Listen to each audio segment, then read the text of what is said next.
All right, good morning, everybody. And let me check the schedule here. Hey, Tim, we go for 45 minutes, right? That's correct. Okay, so that means 7:15. I will stop. Okay, and then we'll take a break. All right, welcome back to the Angel Debates the Devil. If you know the story, Tim, it's alternating translation, right? It's simultaneous, so it's in another translation channel. So just take your time. Give breaths, please. Okay. I'll take big breath. So, as you heard about in the announcement for this program, we started reading this. I started reading this with my teacher, Ken Rinpoche Geshe Losam Tarchen, about, I don't know, it must have been about 35 years ago. And he said, I want to teach you guys this very unusual book, and I was like, well, what's the book? And he said, well, it's a poem. And it was written about 350 years ago. Or you could say 375. And it was written by His Holiness the First Panchen Lama, whose name was Lobsang Chukyi Gyeltsen. And I love him very much. He's an amazing teacher. And I taught about him for 3 years, about 20 years ago at Diamond Mountain. And he's a great, great poet. We translated his poetry, secret poetry, and I translated a lot of it. And one of my students, John Stillwell, who's a bad boy, he published it without asking me. So even though it's a secret poetry, probably you can find it somewhere. And it's really beautiful poetry about his secret practice. And then he wrote great, great philosophy books. I love his explanation of how your body turns into living diamond if you succeed in this path. And I don't think you can find it anywhere else. So it's written so clearly. And that's called the transformation of the 5 heaps, or the 5 parts of body and mind. So maybe someday we can go through that together. He also, of course, wrote a very famous lamrim, which is called De Lam, which means path to bliss, or it can also mean easy path to bliss. And that's, you can find it at the beginning. It's the first 3 of the 18 courses, the advanced courses of ACI. And Tim and me we're talking about ways to teach those courses to more people. And we'll be talking more about that. So I thought today we could just go through the poem. I started reading this poem 11 years ago. I started translating it. And we had a program in Phoenix, Arizona. There's a beautiful arboretum there. Arboretum means a tree garden, public tree garden. And in Arizona, we don't have any rain. So the tree garden is mostly some cactus, but they are very beautiful. And the garden allowed us to have the program there. So I started this teaching. 11 years ago. And when my teacher taught me this book, we had some obstacles. I'm hearing someone's microphone on with a bunch of kids. That's an obstacle. Well, my teacher had some obstacles to finish this book. And actually, we never finished it together. And then he passed away. And I tried to finish it, the whole thing, and translate it because it's so beautiful. So let me tell you a little bit about the story. The angel in this case is our understanding of the pen. But in his book, in his poetry, the angel, I don't know, I feel like she's a very, very beautiful and wise being who is the good side of our mind. So in the, I don't know about your country, but in my country,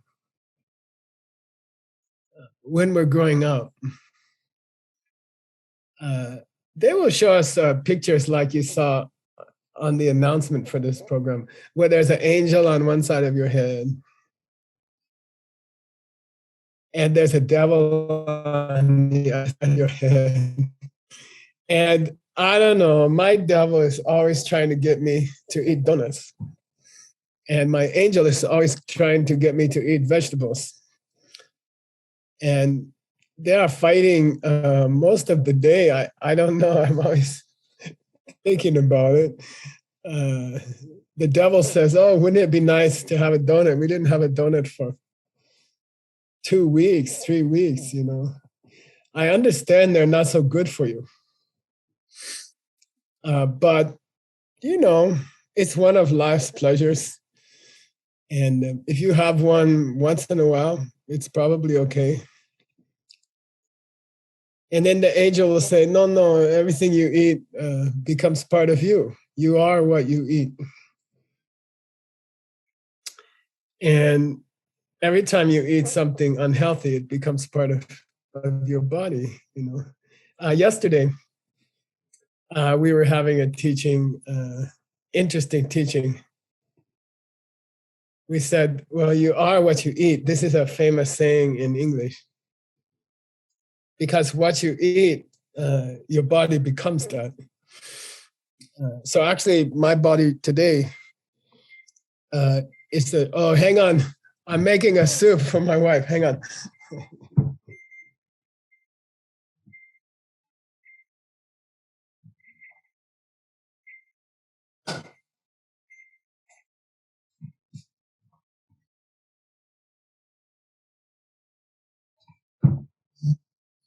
We both got COVID this week, and I recovered first. And she's still a little bit sick, so I'm cooking for her. Okay, so the devil will try to get you to eat a donut. And the angel will say, no, no, let's have some vegetables, you know. And then they will argue inside of your mind. And that's what's happening in this poem. Except the angel is specifically my understanding of the pen, okay? My understanding, and it's every time I teach the pen, I want to reach into the Zoom call and grab your neck and say, come on, don't you get it? You know, don't you understand? It's a proof, it's a total proof, you know?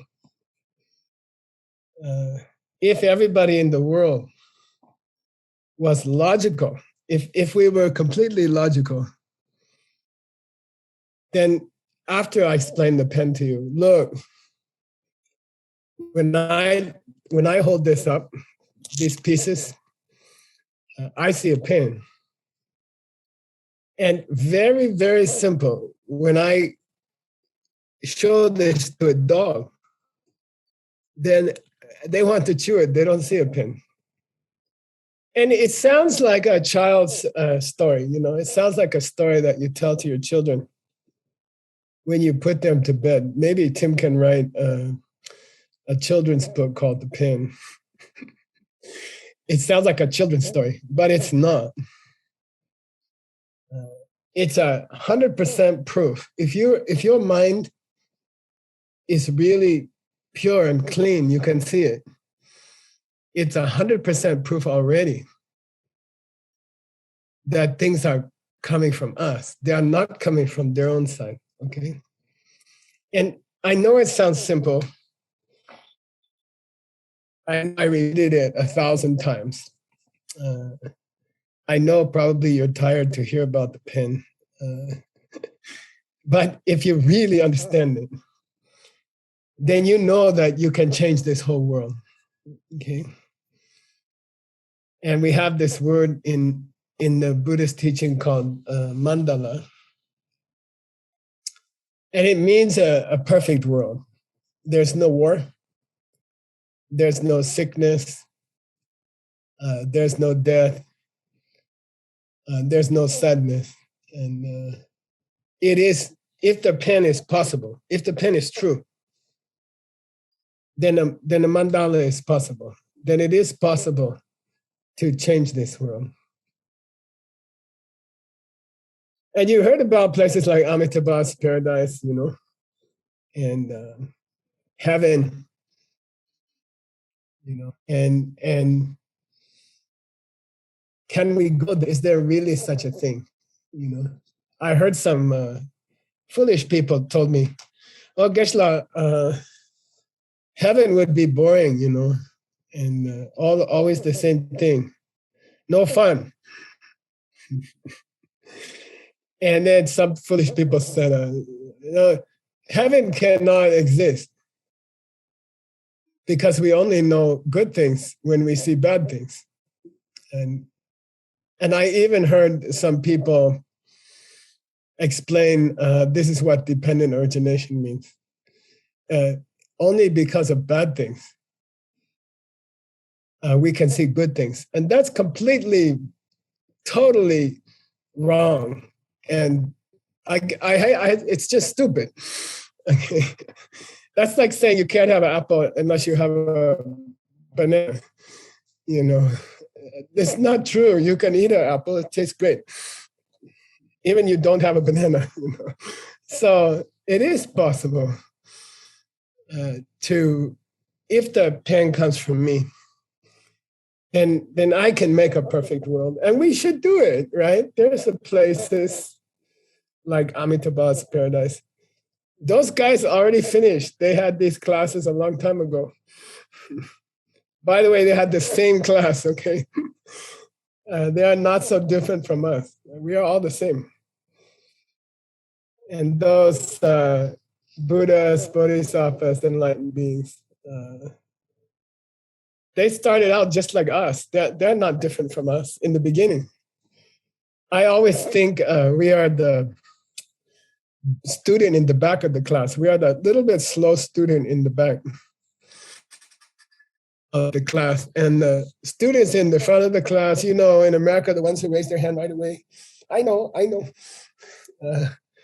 That's like Siddhartha, Maitreya, you know, Manjushri. Those guys already graduated, you know, and we are kind of the slow kids in the class because, but our world, we can catch up, okay? And this kind of teaching will help us to catch up. We will catch up, okay? And you and me, we will live in a perfect world. I've seen those worlds, and then you can teach other people, and it will be fun. To do it together is fun. And I love this format about the angel talking in your mind and the devil talking in the other side, because the whole day, you and me are like that. You know, we have angel talking on one side, we have devil talking on the other side, whole day long. You know, in the ancient books Abhidharma, they say that it is possible to read other people's minds. And if you meditate well, you can learn to do it. If your prana is flowing well, if you do your yoga, for example, YSI, then you can learn to read other people's minds. But it's not so fun, okay? You think it would be fun, but it's not very fun. It's kind of sad, the argument inside of everybody's mind, the very turmoil, all of this thoughts inside of people's minds. If you could really read other people's mind, it wouldn't be very fun because all of us, we have an angel and devil arguing in the mind all day, So let's start into this book. This is the 15th time I've taught it. Tim and I checked ahead. I think we have about 3 more sessions. So 3 more times in the next, 2 years. We should read this together. And then we can finish it and we can publish it. Diamond Cutter Press, Venerable Udpala, Venerable Eli, Rosa, those guys can publish this book. I think it's going to need a commentary because it's a difficult book. I forgot to say one more thing about this author. The story I like the most about him is that he was doing a retreat in a cave. And he, if you ever do a long retreat, you know that people have to cook for you. You're not supposed to spend time cooking or buying groceries. You cannot go outside. So he had a guy doing his groceries, like every retreat person. And the guy left a note. Usually they will communicate with notes. They try not to talk. And the grocery shopper came to the cave and he left a note and he said, bad news, you're gonna have to move your retreat. You cannot finish in this cave. And Panchen Lama wrote back, well, why? And the grocery shopper said, there's gonna be a war in this valley below the cave. There's a war happening tomorrow. There's 2 armies coming here. 2 generals are leading 2 armies here. And there will be fighting, a lot of fighting. A lot of people will die. And you shouldn't be here. You shouldn't be in this cave, Then I guess you can imagine the first Panchen Lama, he's kind of like us, He's like, wow, that's pretty scary. I should run tonight, Tonight I should pack up my meditation cushion and my Buddha image and I should run, I should run to another mountain. I think we will do the same thing. We will think the same thing. Then he couldn't sleep and he started thinking more and more, wow, if the people fight tomorrow in this valley, many people will die. And that's not good, I should do something. And I love that in the morning, he broke his retreat. And he wrote a note to his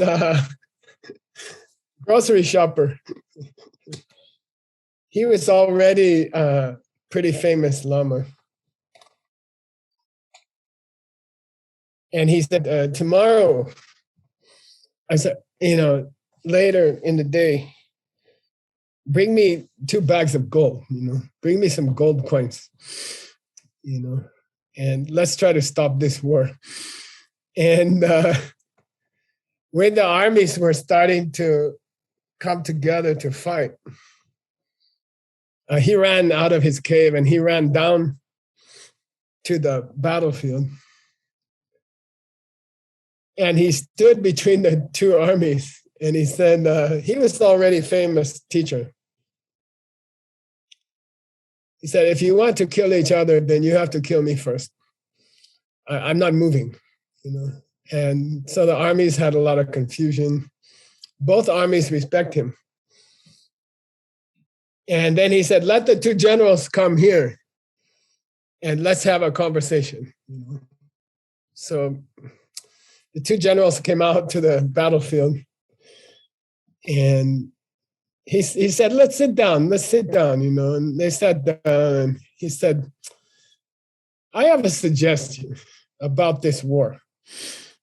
And the two generals said, what's your suggestion? And he said, you know, I'm a pretty famous Lama already. And I have people always offering me money, gold. I have here 2 big bags of gold coins. And my suggestion is I give 1 bag to this general and I will give 1 bag to this general. And then why don't you guys just go home and relax and don't have war, you know? And the 2 generals were very happy to take the bag of gold. And they went home and everybody lived happy. It's so simple how to solve the war, right?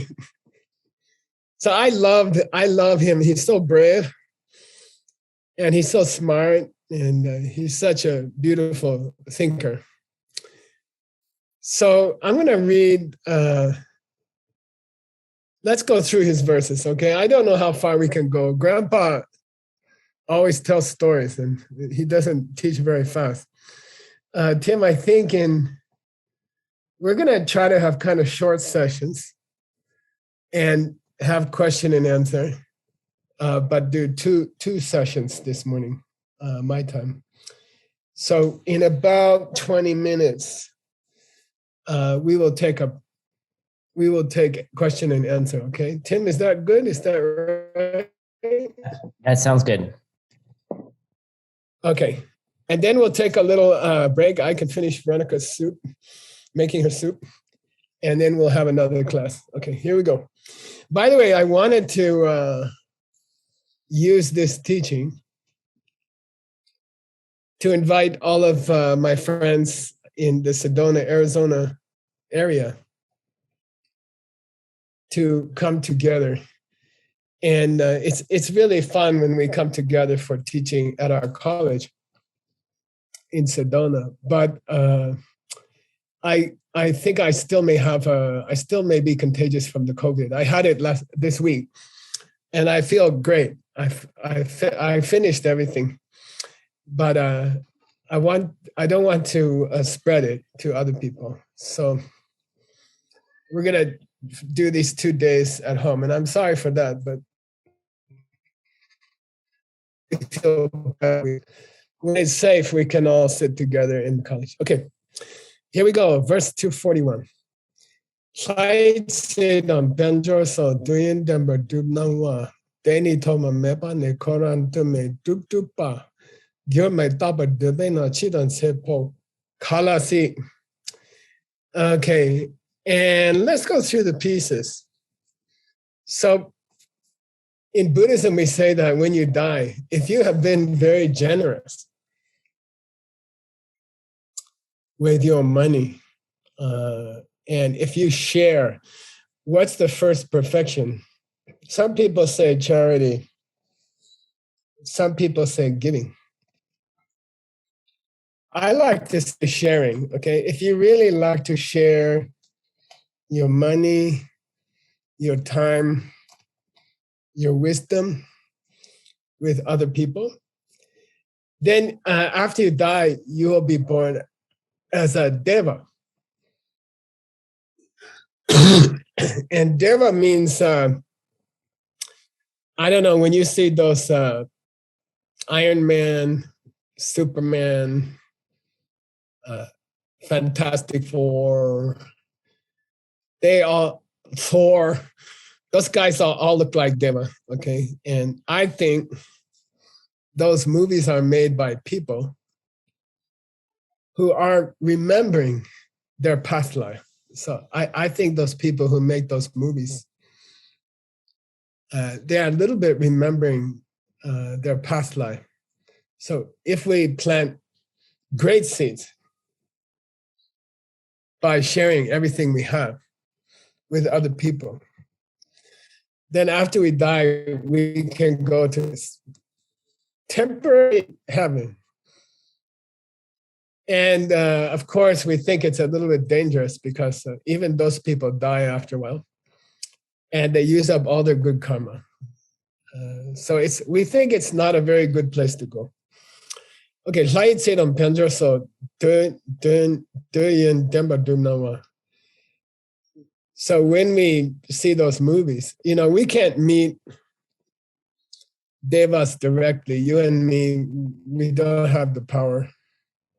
We can watch a movie on Netflix, but we can't actually meet those real people.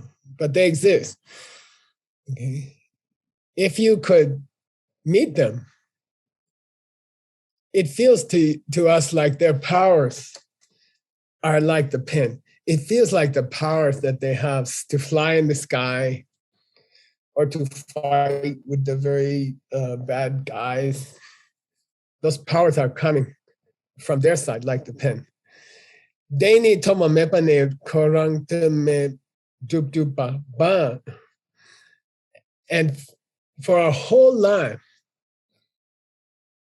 and for countless lifetimes before. By the way, if you're alive now, if you're listening to me right now, then you had a past life. Come on, okay? If something can happen once, it can happen twice, okay? That's why if your computer's not working or if your car's not sounding strange, you should get it fixed right away. It doesn't get better, okay? If your car's making funny noise, or if your phone or your computer's doing something, then you have to get it fixed now.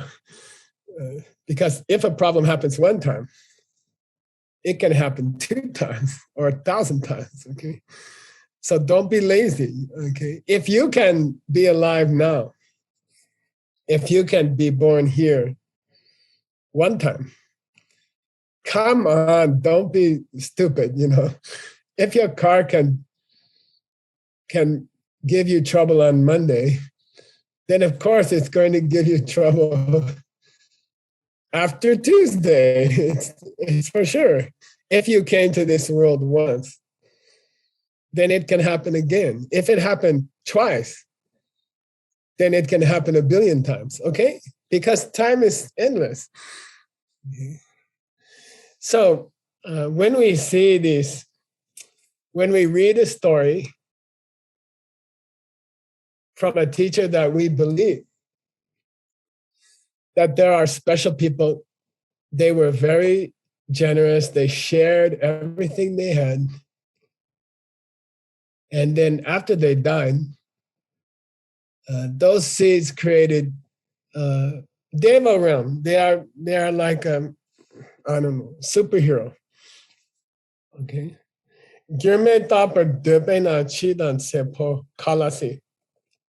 But then he says, if this Deva is the way they sing, if the Deva is coming from the Deva, like the pen is coming from the pen, then how can they die? And how can they finish that Deva's life? And how can they go someplace else? Okay. If this pen is coming from its own side, it cannot run out of ink. Impossible. Okay. If the pen is coming from its own side, it cannot run out of ink. It's not possible. Okay. If a person is coming from their own side, then they cannot die and they cannot change. Okay, that's what the angel says. All right. So I like this today's class, tomorrow's class, because sometimes the angel doesn't talk much. I think she's shy angel. Maybe lots of angels are shy, and but she doesn't talk very much in this section. She says, "Look, if a pen is coming from the pen, and if the person is coming from the person, then how can they die?" She don't say po. Po means you heard of poa, and poa means how can they die and go to their next birth? So this whole poetry that we talk about today and tomorrow, they're going to discuss how does it happen when we die? What happens to us? And it's a very strange thing, when I went to Princeton University, supposed to be one of the greatest universities in the world, and I think it is. And I spent 4 or 5 years there. There's no class there, how to die. It's very funny, There's in the whole university, their endowment is $36 billion. They have $36 billion every year to play with. And there's no class about how to die, It's amazing because everybody has to die. It's like building the whole university without a bathroom, Sooner or later you have to go to the toilet, It's very stupid to build a big university that doesn't have a bathroom. What, you couldn't think ahead for 2 hours or 3 hours that you're gonna need a bathroom? Don't be stupid when you build a university. And by the way, we're building a new one in Japan. When you build a university, you should put some toilets there. Think ahead. And if you're teaching people about life, then you should teach them about death, or you are not a complete university. Okay. All right. So the angel says, look, if you come from your own side, how do you die? How can you die? And what happens to you, Poa, when you go to your next life? What happens to you? And we should ask the question. We should be interested about that. If somebody say, "Look, pack your bag. Get your suitcase ready." Okay, it's ready. Where am I going? I don't know. Don't worry, you're going somewhere. And when am I going? In the next few years, okay? Don't worry about it. But pack your suitcase, get ready. Then if you don't ask where you're going, if you don't ask where I'm supposed to go, why I have to pack a suitcase, you got to be crazy. You must be crazy. This life, sure, this life finishes. Yesterday I was 25. Today I'm 69. I can't believe it. I'm like shocked, And my hair also very air conditioned now, and I'm like shocked. And it will happen to everybody. You should get ready. You should get ready. You're not going to stay here. Someone's going to take you somewhere. Okay. What can I do at that time? Okay. Let's go to verse 242. Chidan sepo si seno rang tu kirpe girwa mepe dendu gya. Then the devil, he said, look, everybody dies and everybody goes somewhere after they die. Why? Because you came here from somewhere, duh. Okay, don't be so stupid, okay? No, when I die, I just disappear. Well, look, last time you disappeared, you came back, okay? You are here. So don't be foolish. Of course you're gonna go somewhere. You came here. If something can happen once, it can happen twice. Anybody can see that, you know? Okay, anybody should fix their car right away. First time it makes a strange sound, okay? So the devil says, no, people do die. People go on, you know? And then the angel says, no, you said the pen exists from its own side.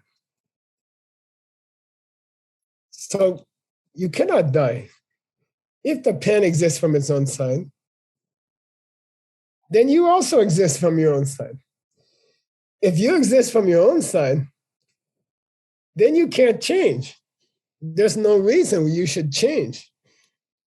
Okay? And that's a difficult idea, okay? If the pen comes from its own side, like we think, then it should not change. It should never run out of ink, okay? If the ink is in the pen, then it should never run out of ink. We have to prove that, okay? It doesn't make sense right away. It doesn't make sense. I know it doesn't make sense. Geshe, I just said the pen come from the factory. People made it from oil. You know, I bought it in the store. I didn't say the pen cannot change. Of course it will change. That's why we have to go back to the store and buy another one, you know, like that, okay? Then Geshe said to you, look, if the pen came from the store, if the pen was made in the factory, then it cannot change. It cannot change. And it should never run out of ink. Geshe, I never said that. Of course, a pen is made in a factory. When you write things, the ink comes out of the pen and goes on the paper. Then the pen runs out of ink. Then you have to buy another one. I didn't say the pen couldn't change. Yeah, but you're thinking that because you're not asking where the pen came from. You're not asking, okay? You are not asking, why did the pen come to me, okay? And this is a big, important thing. If you want to have a happy life and a successful death, okay, that's a strange word, right? If you want to have a happy life and a successful death, then you have to ask, where did you come from, okay? Not how you came to this world, but why you came to this world, okay? If you tell me how the pen came to the store, oh, look, Geshe, it's made in Japan. They sent the oil from Middle East to Japan on a ship. The factory got the oil. The factory made a pen. This is where the pen come from, Geshe. But I say no. You're telling me how the pen came to me. You're not telling me why. Okay? You have to try to understand the difference. Okay? How the pen came to me. Oh, they made it in a factory. They sent it on a ship to America. You got the pen, Geshe. You bought it. No, that I understand. That's how the pen came to me. But why me? Why me and why this pen to me? You know, oh, Geshe, come on, they make thousands of pens every day. Some question has no answer. You know, that's why you lost your hair, Geshe. You worry about these funny questions, you know. But why this pen came to me? Don't worry about it, Geshe. Just use it. Okay. But if you're a smart person, you should ask why your car broke today. Why are your cars making strange sound? Why are your computers acting funny? Not how. Not how. Oh, I know. When I turn on the car and I go for a few miles, it starts to make a sound. That's a how. The question is, why my car? Okay. Tim's car didn't break. Stanley's new car didn't break. Seiji's beautiful new car didn't break. Why my car? Okay. So I say, if you're a smart person,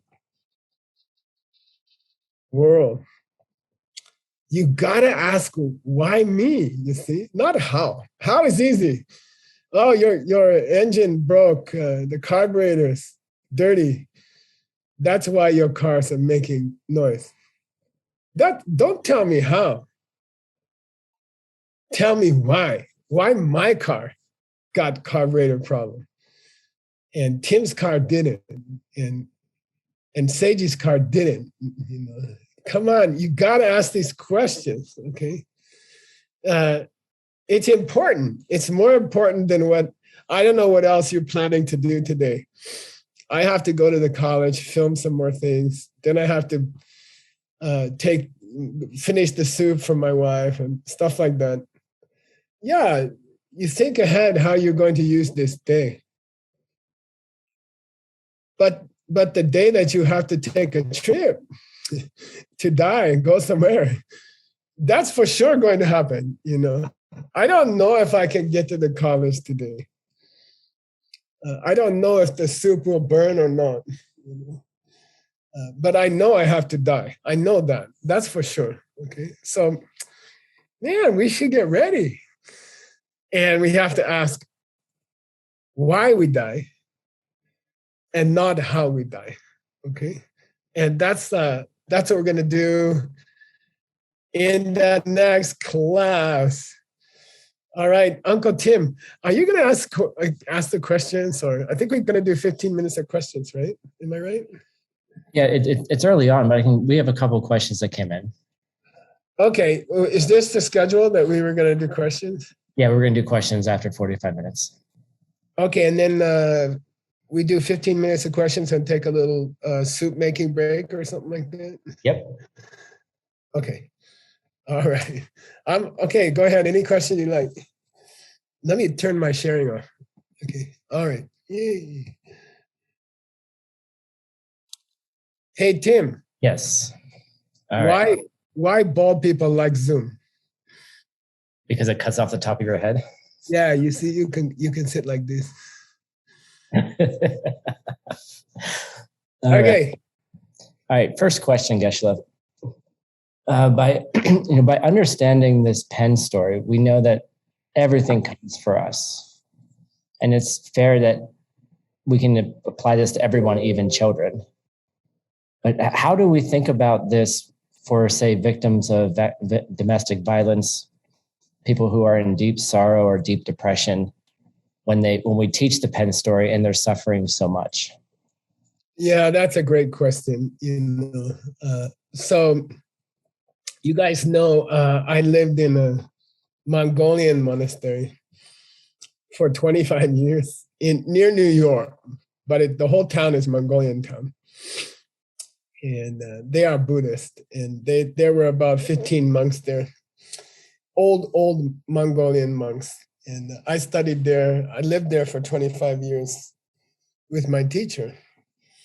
And I came from Princeton. I was supposed to be a Christian priest. I was accepted to the college after Princeton to be a Christian priest. So I was very active in the church, and Princeton has a beautiful, beautiful cathedral. It's very similar to the Notre Dame in Paris. They stole the plans from them. It's very beautiful. And the music is very beautiful, and it's a quiet, beautiful place, and very expensive, maybe $1 billion. I don't know. Then I went to the small, from Princeton directly, I went to the small Mongolian temple. And there were many beautiful statues there, Buddha statue, Tara statue, Maitreya statue. But there were also some terrible, terrible paintings, like hell, paintings of hell. And the music was unbelievable. Boom, boom, boom, boom, boom, boom, boom. And I couldn't meditate. It sounded like World War II, And I said to my teacher, how can you have these terrible paintings of hell and the music here is so loud, and how can you meditate? And he said, look, each culture has its own way, in Mongolia, this is like a beautiful church, this is their custom. It's different. It's different from your Princeton custom, but it's beautiful. It's okay, Then on the throne, there's a teacher throne, and there's a swastika. There's a Nazi Germany swastika. These are the Nazi who killed 6 million people, who started a war that killed 130 million people. Okay, so there's this swastika, but actually this sign comes from India, ancient India. And it's a very beautiful sign. It means long life. Swastika means long life. And we always put them on the teacher's chair for 2,000 years, before Hitler, before Nazis, And he explained everything to me. I said, okay, that makes sense. Maybe Hitler took that sign. Then one day, Jewish people came to the temple. Can we see the temple? Then I thought, oh my gosh, this is going to be a problem. So it was my job, because I'm the youngest monk. I am the tourist guide. I am the tour guide. So I have to walk around the temple with them and explain everything. And before they came, my teacher said, you know what? Hide the swastika. Take it off. Put it under the chair. Don't show them. And I said, why? And he said, they won't understand. They will think we are Nazi or something. They will think we are bad people. So just hide it, don't show them. I said, no, it's okay. I can explain it to them. He said, no, some things, it's too early to explain to people. They're not ready. They saw this as symbol their whole life. They listen to you, they won't really feel comfortable in our temple. So I want you to hide it, and I did. And we had a good time, and they were happy, and then they left. Then we put the swastika back on the throne. Okay. Why am I saying that? In Buddhism, we understand there's a time when the student is not ready. There's a time that we shouldn't talk about some things. The student is not ready, okay? And I believe why children die in the car accident, covered in fire. Small children, why so many people get abused when they're kids, sexually, or other kinds of abuse, physical abuse, beating. Then why it happens? What's the reason? And there should be a reason, okay? Everything has a cause. There is nothing in the universe that doesn't have a cause. Everything has a cause. Everything has a why, and not just a how. Don't tell me how the kid was abused. Oh, they went someplace and some bad man caught them. They got abused. That's how. You're telling me how. But tell me why. Why this child? And why not this child? And in Buddhism, we do have answers to those questions. And that's why we're all here. That's why we are listening to this class today. We feel like we can find out the real answer. But there's a time when people are not ready for the answer. Okay? There's a time when we should just show them compassion and show them love and show them emotional connection. Even Buddha didn't always answer directly if he thought the student is not ready. Okay, so there is a reason why children die in car accidents when they are 2 years old in the fire. There is a reason why some children are abused and some children are not abused. Of course, there's a reason. But there's mostly in our tradition, the great teachers say, maybe the student's not ready to hear about that. Okay, maybe the student's not ready. Maybe the student needs a hug, or maybe the student needs some love.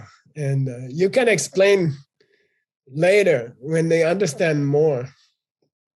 You can explain about past lives. You can explain about seeds. You can explain why everything has a cause. But you have to choose the right time. And when the parents are suffering, it's not the right time. You have to hide the swastika, and it's time to give them a good hug and make them some soup and make them feel better. But of course, everything has a reason. Everything has a cause. Okay, and that's. I met some psychiatrists recently that they said, "Oh, why children have trouble in the womb? The mother ate a pizza with too much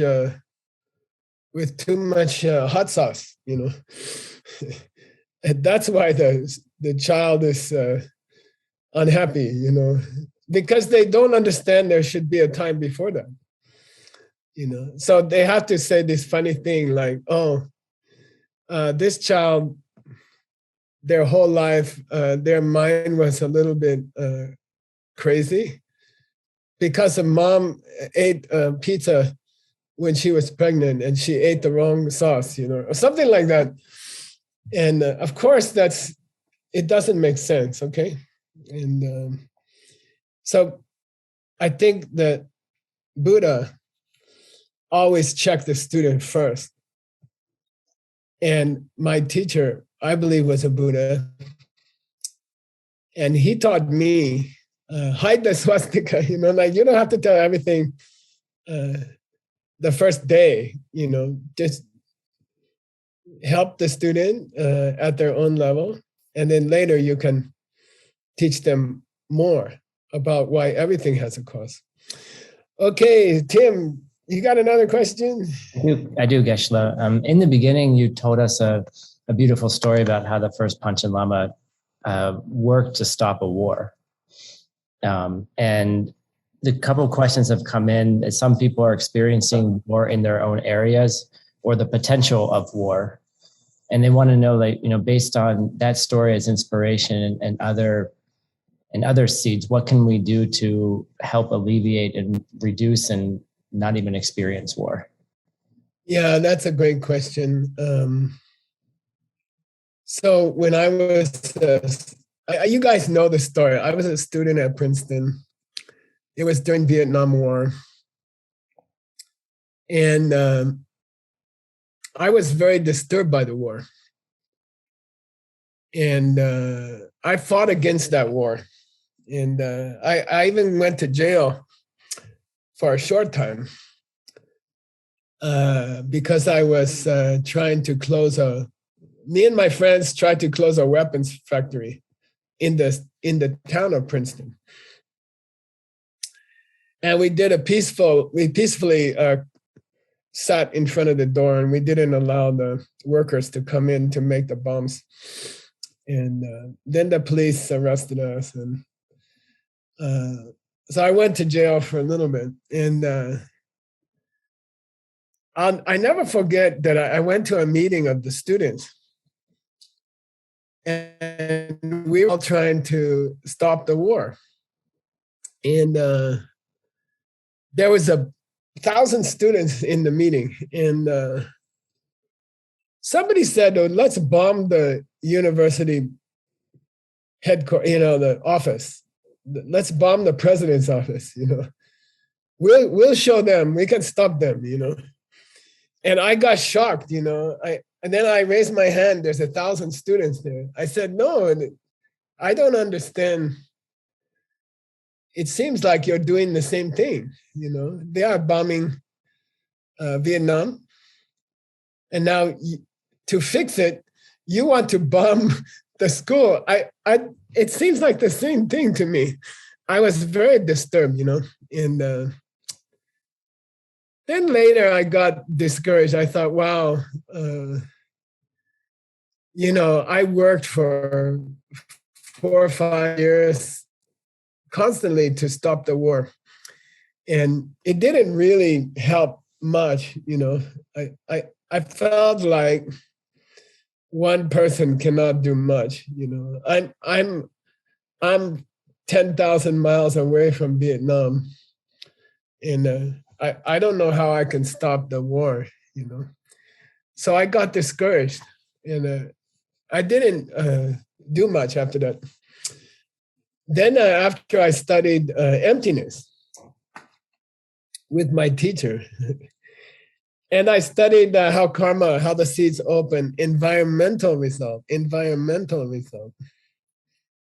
So my environment, my world is coming from me, just like the pen. My world, where there's a conflict, or could be very serious conflict, that's all coming from me, And when I listen to the news, I was listening to the news last night about this problem when I was driving home from the classes.